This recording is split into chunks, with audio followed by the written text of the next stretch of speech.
پیارے دوستوں، رمضان کا مبارک مہینہ آتے ہی ہے نا، ہر دل میں ایک الگ سا سکون اور ایک خاص خوشی محسوس ہوتے ہیں۔ آج ہم یہی سمجھنے والے ہیں کہ ہمارے پیارے نبی صلی اللہ علیہ وسلم اس مہینے کو کیسے گزارتے تھے تاکہ ہم بھی اس پاک مہینے کا پورا فائدہ اٹھا سکیں۔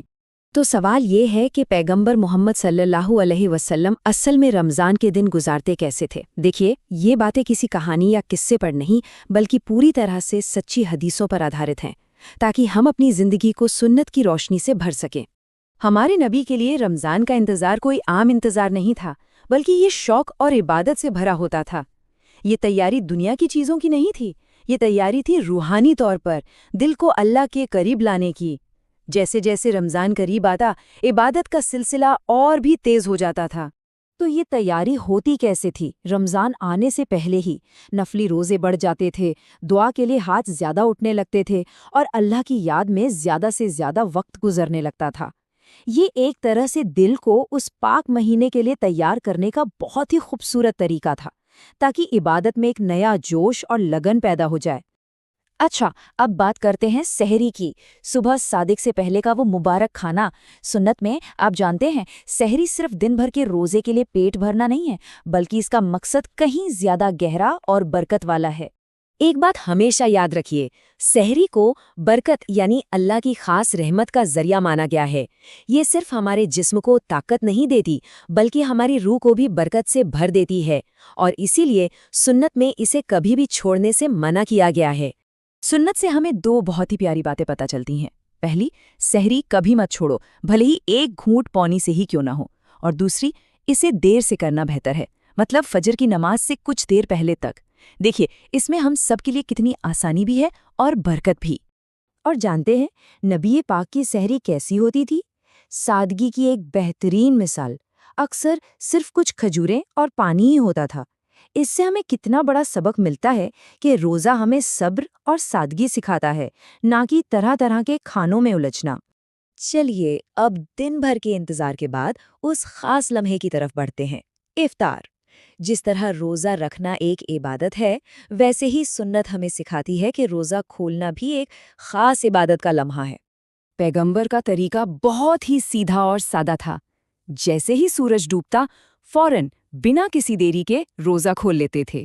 ان کی پہلی پسند ہوتی تھیں تازہ کھجوریں، اگر وہ نہیں ملتی تو سوکھی کھجوریں، اور اگر وہ بھی نہ ہوتی تو بس پانی کے کچھ گھونٹ ہی کافی تھے۔ سوچئے ذرا، کتنی سادگی اور کتنی برکت۔ تو یہ نبوی طریقہ ہمیں سادگی، شکر گزاری اور وقت کی پابندی سکھاتا ہے۔ آج ہمارے دسترخوان پر بہت کچھ ہوتا ہے، جو اچھی بات ہے، لیکن ہمیں یہ یاد رکھنا چاہیے کہ افطار کا اصلی مقصد دکھاوا نہیں بلکہ اللہ کا شکر ادا کرنا ہے۔ اور ایک بات، افطار کے وقت کی طاقت کو کبھی کم مت سمجھیے۔ یہ وہ خاص وقت ہوتا ہے جب اللہ اپنے بندوں کی دعائیں قبول کرتا ہے۔ اور سبحان اللہ، کسی روزے دار کو افطار کرانے کا ثواب تو روزے دار کے برابر ہی ملتا ہے۔ دوستو، یہاں ایک بہت ضروری بات یاد رکھنی ہے، روزے کا اصلی مقصد صرف بھوکا پیاسا رہنا نہیں ہے، یہ تو اس سے کہیں بڑھ کر ہے۔ یہ ایک گہری روحانی ٹریننگ ہے۔ حدیث کا پیغام بہت صاف ہے اور دل میں اتر جانے والا ہے کہ روزہ تب تک ادھورا ہے جب تک انسان جھوٹی باتیں اور برے کاموں کو نہ چھوڑ دے۔ مطلب صرف کھانے پینے سے رک جانا ہی کافی نہیں ہے۔ تو ایک سچا روزہ صرف پیٹ کا نہیں بلکہ پورے وجود کا ہوتا ہے۔ اس میں اپنی زبان کو جھوٹ اور سخت باتوں سے روکنا بھی شامل ہے، اپنی آنکھوں کو غلط چیزیں دیکھنے سے بچانا ہے، اور اپنے برتاؤ اور اپنے کردار کو پہلے سے اور بھی بہتر بنانا ہے۔ آئیے اب رمضان کے سب سے پاک اور خاص حصے پر نظر ڈالتے ہیں، یعنی کہ آخری 10 دن۔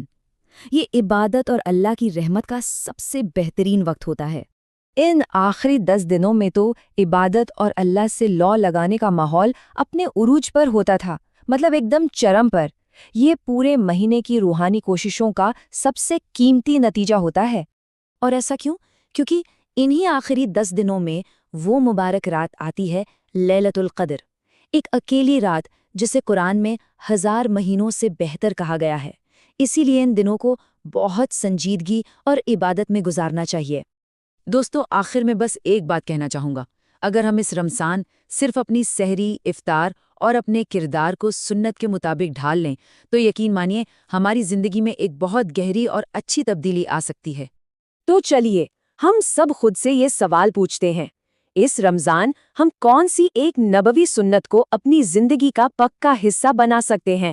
اسی سوچ کے ساتھ اللہ سے دعا ہے کہ وہ ہم سب کے روزوں اور عبادتوں کو قبول فرمائے اور ہمیں صحیح راستے پر چلائے۔